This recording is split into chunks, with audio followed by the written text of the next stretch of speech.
मैं महाशिवरात्रि का विशेष कथा सुनाने जा रही हूँ। इस कथा को ध्यानपूर्वक सुने।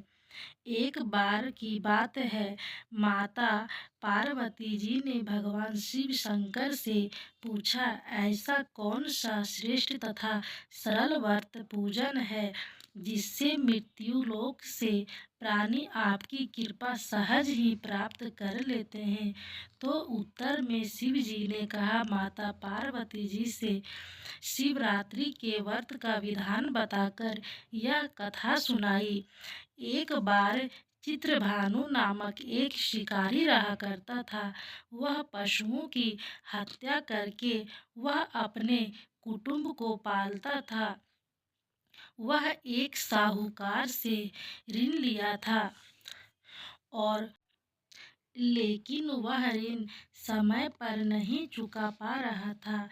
तो एक दिन साहूकार ने क्रोधित होकर शिकारी को शिव मठ में बंदी बनाकर रख दिया।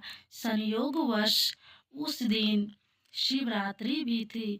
शिकारी ध्यान मग्न होकर शिव जी से संबंधित धार्मिक बातें सुनता रहा। चतुर्दशी को उसने शिव जी का व्रत कथा भी सुनी। संध्या काल होते ही वह साहूकार ने उस शिकारी को अपने पास बुलाया और शिकारी से ऋण चुकाने की बात की। शिकारी ने अगले ही दिन सारा ऋण लौटा देने का वचन देकर उस बंधन से मुक्त हो गया और वह अपने दिनचर्या की भांति वह जंगल की ओर अपने शिकार की तलाश में निकल पड़ा। लेकिन दिन भर बंदीगिरी में रहने के कारण शिकारी भूख प्यास से व्याकुल था। उसने शिकार करने के लिए वह एक के किनारे बेल के वृक्ष के नीचे शिवलिंग था जो बेलपत्रों से ढका हुआ था और यह बात शिकारी को पता नहीं चला और वह उस पेड़ पर चढ़कर टहनियाँ तोड़ने लगा और उस समय संयोग से शिवलिंग पर कुछ बेलपत्र गिर पड़े। इस प्रकार दिन भर के भूखे प्यासे उस शिकारी का व्रत भी हो गया और शिवलिंग पर बेलपत्र भी चढ़ गए। एक पहर रात्रि बीत जाने पर एक गर्भिणी मृगी तालाब पर पानी पीने के लिए पहुंचा। तो शिकारी ने धनुष पर तीर चढ़ाकर ज्यों ही प्रत्यंचा खींची, वह मृगी बोली, मैं गर्भिणी हूँ, शीघ्र ही प्रसव करूँगी। तुम एक साथ दो जीवों की हत्या करोगे, जो बिल्कुल भी ठीक नहीं है। मैं बच्चे को जन्म देकर तुम्हारे पास प्रस्तुत हो जाऊंगी, तब मुझे मार लेना। यह बात शिकारी ने सुनते ही अपनी प्रत्यंचा ढीली कर दी और वह मृगी जंगल की झाड़ियों में छुप गई। कुछ देर बाद ही एक और मृगी उधर से निकली। उसे देख शिकारी को खुशियों का ठिकाना ना रहा और उसके समीप आने पर धनुष पर बाण चढ़ाया। तब मृगी ने शिकारी को देखकर विनम्रता पूर्वक निवेदन किया कि हे पारधी, मैं थोड़ी देर पहले ऋतु से निवृत्त होकर आई हूँ। कामातुर विरहिणी हूँ। मैं अपने प्रिय की खोज में भटक रही हूँ। मैं अपने पति से मिलकर शीघ्र ही तुम्हारे पास आ जाऊंगी। यह बात सुनकर शिकारी ने इसे भी जाने को दे दिया। इसी तरह 2 बार शिकारी को खोकर उसका माथा ठनका और वह चिंता में पड़ गया और उस समय रात्रि का आखिरी पहर बीत रहा था। तभी एक अन्य मृगी अपने बच्चों के साथ उधर से निकली। तो शिकारी के लिए यह बहुत अच्छा अवसर था। उसने धनुष पर तीर चढ़ाने में देर नहीं लगाई और वह तीर को छोड़ने ही वाला था। तभी मृगी बोली, मैं हे पराधी, मैं इस बच्चों को इनके पिता के हवाले करके मैं लौट आऊंगी। यह बात सुनकर शिकारी हंसने लगा और बोला, सामने आए शिकार को कैसे छोड़ दूं? मैं ऐसा मूर्ख नहीं हूँ। इससे पहले मैं 2 शिकार को खो चुका हूँ। मेरे बच्चे भूख प्यास से तड़प रहे होंगे। यह सुनकर मृगी ने कहा, जैसे तुम्हें अपने बच्चों की ममता सता रही है, ठीक वैसे ही मुझे भी। इसलिए बच्चे के नाम पर थोड़ी देर के लिए मैं अपने जीवन दान मांग रही हूँ। हे पारधी, मेरा विश्वास कर। मैं इन्हें इनके पिता के पास छोड़कर तुरंत लौटने की प्रतिज्ञा करती हूँ। मृगी का दीन स्वर सुनकर शिकारी को उन पर दया आ गई और जाने दे दिया।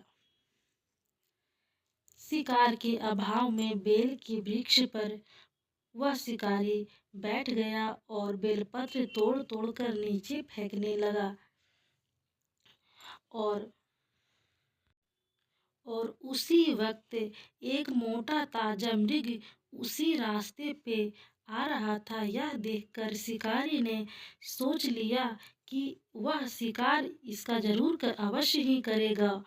शिकारी की तनी प्रत्यंचा देखकर मृग विनती स्वर में बोले, हे पारधी भाई, यदि तुमने मुझसे पूर्व आने वाली 3 मृगियों तथा छोटे छोटे बच्चों को मार डाला है तो मुझे भी मारने में विलंब ना कर, ताकि मुझे उनके वियोग में एक क्षण भी दुख सहना ना पड़े।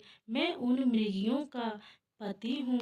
यदि तुमने उन्हें जीवन दान दिया है तो मुझे भी कुछ क्षण का जीवन देने की कृपा करो। मैं उन सब से मिलकर तुम्हारे समक्ष आ जाऊंगा।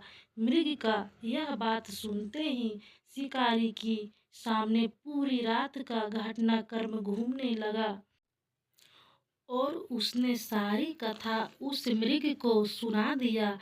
तब मृग ने कहा, मेरी तीनों पत्नियां जिस प्रकार प्रतिज्ञा बद्ध होकर गई है, मेरी मृत्यु से अपने कर्म का पालन नहीं कर पाएगी। अतः जैसे तुमने उन्हें विश्वास पात्र मानकर छोड़ा है, वैसे ही मुझे भी जाने दो।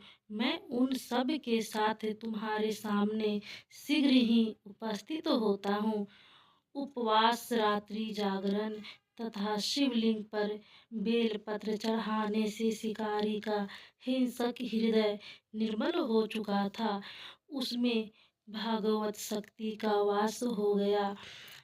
भगवान शिव की कृपा से उसका हिंसक हृदय करुणामय भावों से भर गया और वह अपने अतीत का किए गए कर्मों को याद करके पश्चाताप की ज्वाला में जलने लगा।